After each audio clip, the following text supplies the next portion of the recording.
Hey everybody and welcome to the 5 Bytes Podcast. I'm your host, Rory Monahan. The podcast, as always, is brought to you by my sponsors, ControlUp, end-to-end digital experience management for the work from anywhere era. ControlUp, happy users, happy IT. And also brought to you by Networks Policy Pack, where you use Group Policy, Policy Pack Cloud, or MDM to remove local admin rights, manage and lock down applications, Java, browsers, and mitigate ransomware, plus more. And of course, also brought to you by Numescent, the inventors of the first and only cloud-native container management platform for Windows desktops. If you enjoy the show each week, you have these awesome sponsors to thank. And now for some news. Definitely the biggest story of the week, but LastPass have shared an update about their most recent security breach. I say most recent because you may recall that this was actually the second security breach of LastPass of 2022. Well, in the update, they explained that they use cloud storage services for storing certain data such as backups, and in their most recent breach, which was in August, the attacker gained access to their cloud storage service. LastPass said they determined that once the cloud storage access key and dual storage container decryption keys were obtained, the threat actor copied information from backup that contained basic customer account information and related metadata, including company names, end user names, billing addresses, email addresses, telephone numbers, and the IP addresses from which customers were accessing the LastPass service. They also state the threat actor was able to copy a backup of customer vault data from the encrypted storage container, which is stored in a proprietary binary format that contains both unencrypted data, such as website URLs, as well as fully encrypted sensitive fields, such as website usernames and passwords, secure notes, and form-filled data. These encrypted fields remain secured, however, with 256-bit encryption, and can only be decrypted with a unique encryption key derived from each user's master password that uses their zero-knowledge architecture. They once again reassure that the master password is never known to LastPass and is not stored or maintained by LastPass. Encryption and decryption of data is performed only on the local LastPass client. But still, obviously, a hacker being able to obtain sites that you do have accounts on is also not good, because they could use that potentially to try and do a pairing of the email address that they've obtained against those sites that are in your vault with maybe passwords that were in another breach. LastPass have tried to calm people's nerves by telling them that if they followed recommendations for their master passwords, then they should be fine, or at least their stored passwords should be fine. LastPass supports multi-factor authentication. They encourage using a completely unique password for the service and enforce the use of long passwords. They say it would take 1 million years to guess complex unique passwords when used. They've also stated there's no evidence that any unencrypted credit card data was accessed, and LastPass said they do not store complete credit card numbers, and credit card information is not archived in the cloud storage environment that was breached. They also went through a list of what they've done in light of this security breach, including decommissioning the environment in its entirety and rebuilding a new environment from scratch. So, makes sense, it was breached. They've also replaced and further hardened developer machines, processes, and authentication methods. They've added additional logging and alerting capabilities. They're actively rotating all relevant credentials and certificates that may have been affected and supplementing existing endpoint security. And they've been performing exhaustive analysis of every account with signs of any suspicious activity within their cloud storage service. They did state that this remains an ongoing investigation, and they have notified law enforcement and relevant regulatory authorities of this incident out of an abundance of caution. So this is certainly not good news, because like I said, even though they don't get the passwords in the vault, it seems like they've probably got a list of the websites that you visited if you use LastPass, so people will know what sites you have an account on, and they've got at least one of your email addresses, probably the email address that's associated with your LastPass account. Now, of course, one of the benefits of using a service like LastPass is that hopefully you've created all unique passwords for all of the services you use. So it's going to be pretty hard for someone to figure out what password you're using on those URLs or sites that they are able to get the information from. So, it's bad, but it's not the end of the world. And I've seen people saying that, oh, I'm leaving LastPass now for sure. And then other people saying, well, your master password is fine. And if you're using the service to generate complex passwords and have unique passwords for everything, you're probably fine. It just sucks that your personal information is going to be taken in this breach. But still, I guess it's going to be, a very person-to-person decision. Do you stick with LastPass if you're using it? Or do you look for an alternative like 1Password or Bitwarden? That's up to you.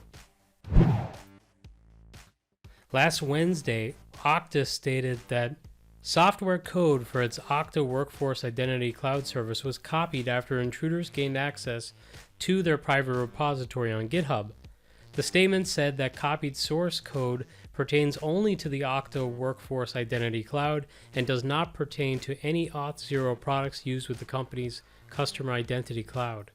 Officials also said that upon learning of the breach, Okta placed temporary restrictions on access to the company's GitHub repositories and suspended GitHub integrations with third-party apps. GitHub stated, quote, "We have since reviewed all recent access to Okta software repositories hosted by GitHub to understand the scope of the exposure. We reviewed all recent commits to Okta software repositories hosted with GitHub to validate the integrity of our code and rotated GitHub credentials," end quote. Now, I find the timing of the release of this information, both from LastPass and Okta, just being kind of skeptical, but doing this kind of news dump right around the holidays, something tells me they're trying to bury the bad news. Just my opinion. The Commission nationale de la informatique et des libertés, which is the French privacy watchdog, has imposed a €60 million fine against Microsoft's Irish subsidiary for dropping advertising cookies in users' computers without their explicit consent in violation of data protection laws in the European Union. The privacy watchdog noted that users visiting the homepage of its Bing search engine did not have a mechanism to refuse cookies as easily as accepting them. The Hacker News reports, along with the fines, Microsoft has also been ordered to alter its cookie practices within 3 months, or risk facing an additional penalty of €60,000 per day of non-compliance. In a statement shared with the Wall Street Journal, Microsoft said it had already made changes to include an option to reject advertising cookies.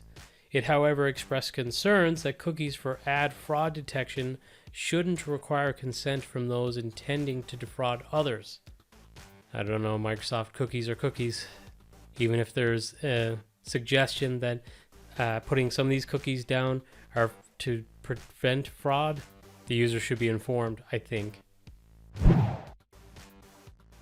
Just a few days ago, Microsoft published a YouTube video on Azure AD Connect Cloud Sync versus AD Connect, which, if you're not familiar, Azure AD Connect has been around for a few years, and that's basically the way to kind of bridge a connection between your on-premises Active Directory domain up to Azure for your Azure Active Directory.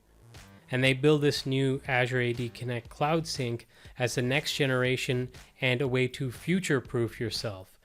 It still requires a lightweight agent, kind of like Azure AD Connect, but they claim it improves resiliency and reduces latency, and it also allows syncing at the domain level, so I guess it doesn't need to be as granular in setup, and they also say the agent will be kept up to date automatically, so there are a few benefits over to the current Azure AD Connect, and it may be worth checking out. The chief of Raspberry Pi, Eben Upton, has stated that the company is still recovering from 2 years of supply chain disruptions, and so people should not expect a Raspberry Pi version 5 in 2023. Defending the decision to not target 2023 for a Pi 5, he also pointed out that launching a Pi 5 could jeopardize the recovery of their Pi 4 supplies, even though the Pi 5 could be expected to be produced on a different process node. ZDNet reports that additionally, it could cause Pi 5's launch to stumble if they were to launch it in 2023, as obviously there's still this supply chain issue. And the last news story for this episode, I'm keeping it short on purpose this week for obvious reasons. It's around the holidays, and I'm pretty sure not all that many people are going to be listening. And also, frankly, there's not as many news stories related to enterprise IT this week. But on a previous episode of the podcast, I reported that enrollment was broken for certain Android devices into Intune. Well, BleepingComputer.com reports that Microsoft have now confirmed that Samsung and Google have fixed an Intune enrollment issue affecting the Galaxy S22 smartphones running Android 13. So if that was affecting you, it should now be resolved. And now this episode's scripts, tricks, and tips. First up, there was quite a thread on Twitter. Well, it's also kind of a tip as well, just by virtue of what the thread is about. But the tip would be, don't have your home lab ESXi hosts and vCenter exposed on the internet. So this is something that's actually come up multiple times throughout the year as vCenter's instances that were exposed on the internet were being attacked on an enterprise front. Well, someone with a home lab was brave enough, or maybe stupid enough, to share on a Reddit or a subreddit that they were hacked, and they've got a ransomware note up on their, it looked like to me, the ESXi login page. So kind of maybe a little bit embarrassing. They were asking for advice on how to recover. And yeah, that's something you don't want to happen to you. So to avoid it, do not have your ESXi hosts and vCenter instances exposed to the internet. Peter Arntz from malwarebytes.com had a blog post. It was actually posted last year, but it still rings true today, on the pitfalls of blocking IP addresses. So it is a good idea in theory, but there are some kind of nuances and holes that you should address as well. And finally, Frederick Weinman shared on Twitter, for those folks with Active Directory dealing with domain controller updates and the Kerberos headaches that we've had this year, if you're looking for some insights into your environment and where you will need to fix things before they break, Frederick has shared a PowerShell script that helps you to gather some important data. Well, like I said, I wanted to keep this episode short because it is during the holidays. I didn't want to miss a week, and I think next week, because it's going to be the 5th anniversary of the podcast, and it's also going to be the new year, I'll do my usual kind of recap of the big news stories for the year and some of the scripts, tricks, and tips highlights from the last year as well. But that's it for me. Thank you all so much for listening, and I hope you had a great Christmas.